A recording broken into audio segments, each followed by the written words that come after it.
Thom Hartmann here on the news. You need to know this. Transparency? We don't need those thinking transparency. On Monday, Republicans in the Senate joined together to filibuster and kill the latest attempt by Democrats to inject transparency into our elections. Despite receiving a majority of votes in the Senate, the Disclose Act, which would have forced any political organization spending more than $10,000 in our elections to disclose after 2012 their donors, didn't get the 60 votes needed to break a Republican filibuster. Just like in 2010, corporate organizations like the Chamber of Commerce and the NRA were able to either intimidate or bribe enough senators to vote no and preserve their ability to raise and spend unlimited funds from who or whatever they'd like, including Saudi princes, Chinese business tycoons, and heck, even dictators like Mahmoud Ahmadinejad. Even previously staunch supporters of campaign finance reform, like Republican Senators John McCain, Olympia Snowe, and Scott Brown, voted against the Disclose Act, now that they realize all the outside secret cash is benefiting many more Republicans than Democrats this election cycle. We already know shady foreign money is being funneled into this election. According to an investigation by PBS and ProPublica, Mitt Romney's biggest donor, Sheldon Adelson, who made his fortune running casinos in Chinese Macau and did business with known Chinese gang members, yet Mitt Romney is gladly accepting Adelson's help to defeat President Obama. Meanwhile, two of Paul Ryan's biggest donors are Swiss banks. Welcome to American democracy in the 21st century, up for sale to the highest anonymous bidder. In screwed news, all signs point to a slowdown in the economic recovery, which means Republicans are giving each other high fives. Retail sales, a key part of our economy, has dropped for 3 straight months now. These numbers suggest that what most economists have been saying since day one, that this is a demand crisis since workers don't have enough money in their pockets to spend.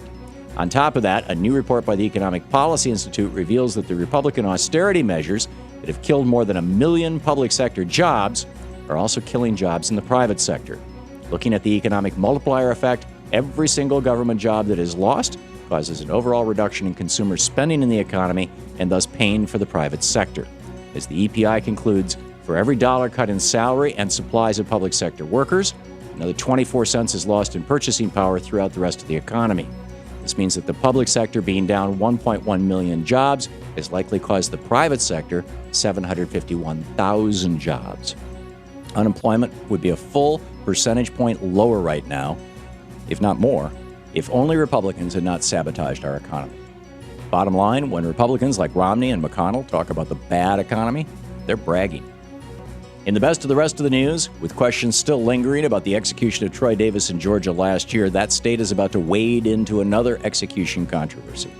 On Monday, the Georgia State Board of Pardons and Appeals denied a stay of execution request for Warren Lee Hill, despite evidence and a court ruling that Hill is mentally retarded. The Supreme Court has outlawed the execution of the mentally retarded, yet the Georgia Parole Board is moving forward with the execution scheduled for Wednesday. Hill's attorneys slammed the decision, saying this shameful decision violates Georgia's and our nation's moral values and renders meaningless state and federal constitutional protections against wrongful execution of persons with mental retardation. Hill will have one last appeal attempt with the Supreme Court before he's scheduled to die. Serious doubts are being raised about the safety of offshore drilling in the Arctic Ocean. After restrictions on drilling in the Arctic were lifted, Shell Oil is preparing to set up shop in one of the harshest drilling environments on Earth. But a series of recent events highlights the dangers inherent in this task. According to a report by the Los Angeles Times, an environmental disaster in Alaska was nearly averted last weekend when an oil rig operated by Shell lost its anchor and came dangerously close to running ashore at Dutch Harbor.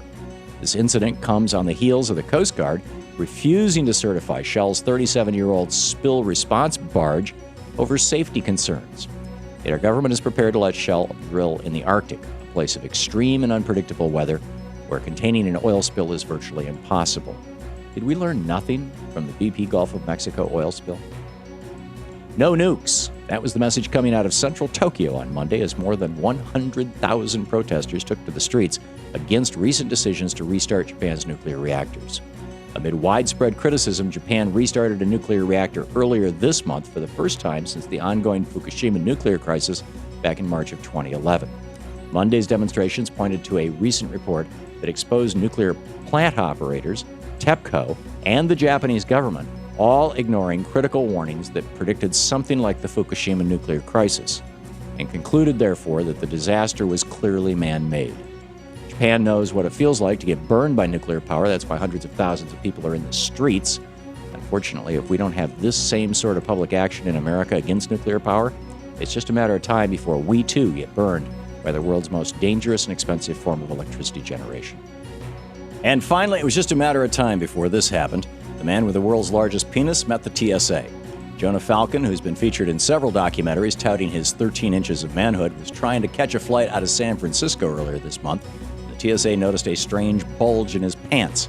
Falcon was immediately subjected to one of those infamous TSA groin checks.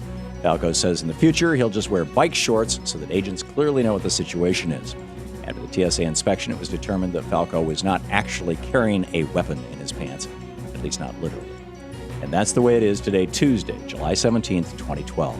I'm Thom Hartmann on the news.